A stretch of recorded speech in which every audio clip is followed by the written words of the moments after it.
All things must come to an end, and soon this battle and my life will both meet an ending. It's just as well. I've been known as the best samurai swordsman in Japan for many years, using my dual katana fighting style. Using two swords, it's almost like cheating. Almost. But I don't mind cheating. Better to stab a man in his back than in his face. He will have less chance to defend himself. I cheated. I cheated on women. I cheated when I gambled. I cheated in school. I cheated all my life. But such things matter very little when your life is about to end. The battle is already over. The shogun is dead. I am now a ronin, a samurai without a master, and I must live in shame for all of my life. But that will not be very long. The shogun was young and reckless, a fool, and I am twice the fool for lending both my sword hands and both my sharp katana swords to his foolish quest. Blood and bloody ashes. With my dying breath, I will curse his name. I wish only that I could be alive long enough to piss, spit, and shit on his grave. I am an old man now. I lived much longer than I deserved. I had my fun, killing, whoring, gambling, eating, drinking, and smoking opium. War is a young man's blood sport. No place for a foolish old ronin like me. Damn, that shuriken went awfully close to my face. My eyes were not as good as they used to be. It rains and it pours down an illegal amount of water. Rain. I always hated the bloody rain. The only thing worse is the snow. My reflexes are slower than they used to be. This young boy almost takes my head with his sword. Almost. But my wrinkly hands still count for something. In the very last seconds before my untimely demise. Or is it untimely? I block his sword swing and return the favor with my own. I take his head clean off his shoulders with one swift, lethal swing from my very sharp katana blade. He is standing there like a headless chicken for a full second before he falls over. The sight makes me laugh, but my laughter betrays me. I am an old, masterless samurai, and a fool one at that. My old ears betray me. I should have heard this ninja trying to sneak up on me a long time ago.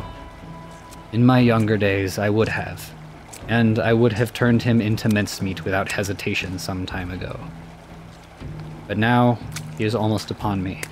I can hear his bare feet splashing around in the wet mud, in this swampland battlefield filled to the brim with corpses. It will surely be a feast for the crows, and other animals that like the taste of humans' rotten flesh. I turn around, almost too late. My age makes me slower than I used to be.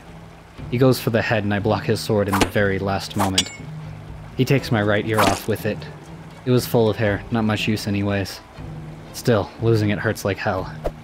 With my left sword, I make him lose both his balls. It hurts even more than I would assume.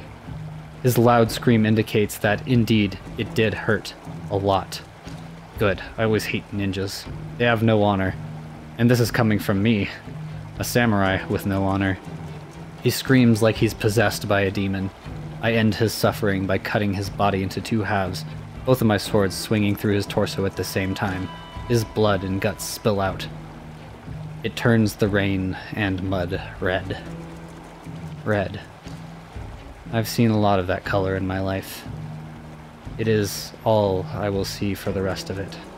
This brief period of time. But I must fight on. We lost the battle, but I must protect the nearby village for as long as I can. These filthy animals will loot it, burn it, rape the women, and possibly the children too. Many farmers will be murdered, babies growing up as orphans or slaves. I must fight it, if I can. Get them time. a chance to get away. Don't you know that you've lost, old man? A large, fat man speaks. He appears to be the leader of the small brigade of bandits, 5 of them in total, including the leader. 5 against 1. I don't like those odds. Even when I was young, 5 men against 1 lonely old man. My master, the Shogun, has fallen, but I still stand. I stand between you animals and the village nearby. It is full of innocent women and children. I will not let you dirty animals hurt or rape them. Women? Children? Since when does a samurai care of such things? 2 of the men laughed. One has only one eye and a pierced nose. The other has a long ponytail. I always hated piercings and shaved all of the hair off my head. Having a long ponytail is a big disadvantage on the battlefield. It gives your opponent something to grab and hold on to. I can take both of these clowns, even in my old age.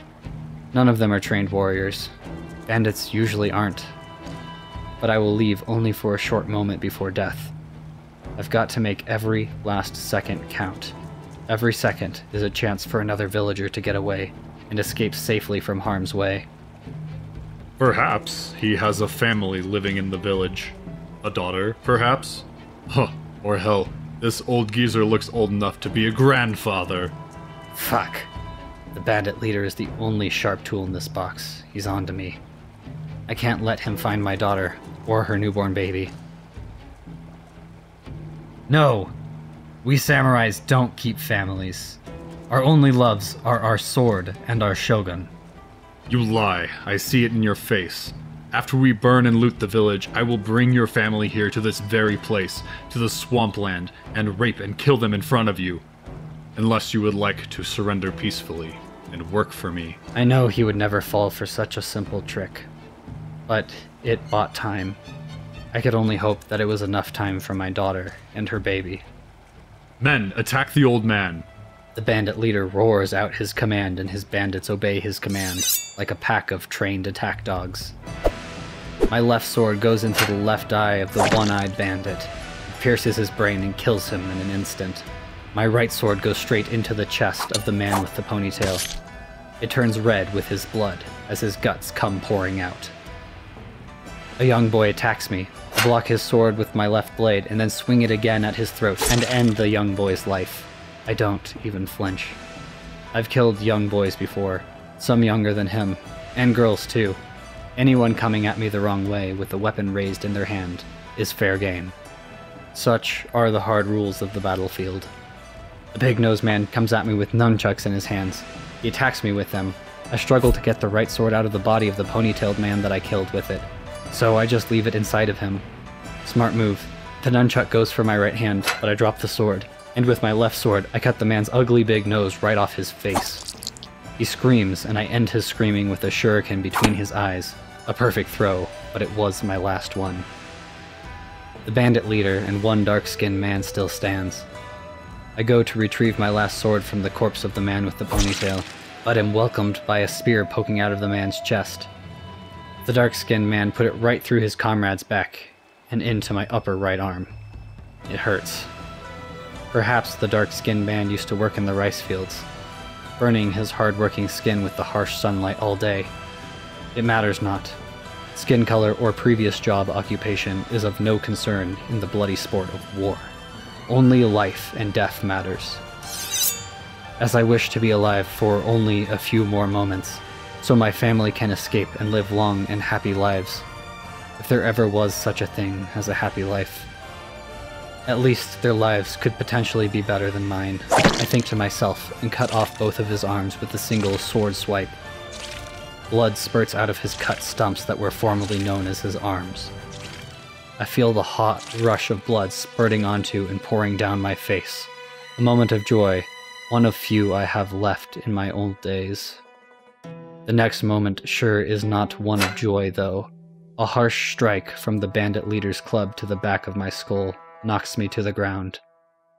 It almost, but not quite, makes me unconscious. I feel a sharp pain as the bandit leader stands with both of his fat legs firmly placed on my arms, making it impossible for me to get up. I can only hope my last efforts were enough. One old man dies, so a village of young people may live and have a better life than me. When you live by the sword, you die by the sword.